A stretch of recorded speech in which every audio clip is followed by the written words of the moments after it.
And so, once again, here we are at the beginning of all of the beginnings, the first chapters of the Torah in the parasha of Bereshit, at the beginning.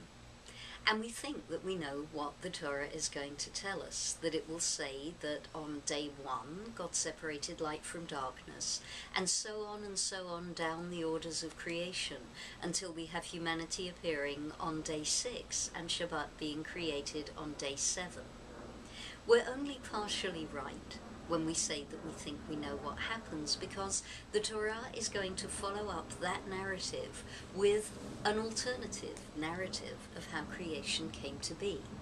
In that second narrative, God is the maker of heaven and earth, and then a flow, a water, arises from the earth, meeting a watery mist that comes down from heaven.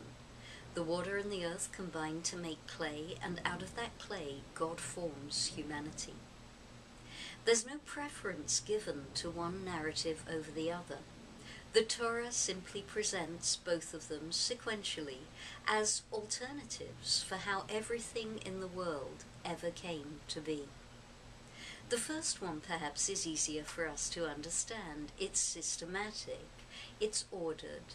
First, light and darkness, then heaven and earth, then water and land, and so on and so on.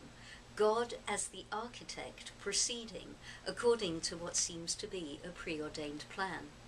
As Dr. Rabbi has taught in London, this is also a plan from our perspective. It begins with heaven and earth furthest away from us, and it ends with us. The second narrative, though, is the one that's always drawn me, the looser, more immediate, not sequential, blobby kind of narrative, where it's unclear what is happening and when, but somehow human beings come to be. I think this teaches us that Torah has more than one way of looking at the world. We can look at it architecturally, structurally, with God in charge, working in phases. Or we can look at it organically, holistically, as something that isn't there 1 minute and is there the next. The author Chaim Potok famously described this in his book about Asher Lev as being 2 ways of looking at the world. We can look at it as a pattern, as in the first day of creation, or we can look at it as a flower, as in the second day.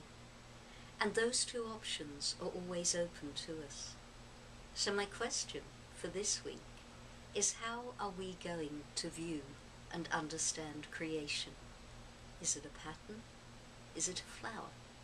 Can it ever possibly be both? That was your Torah in 2.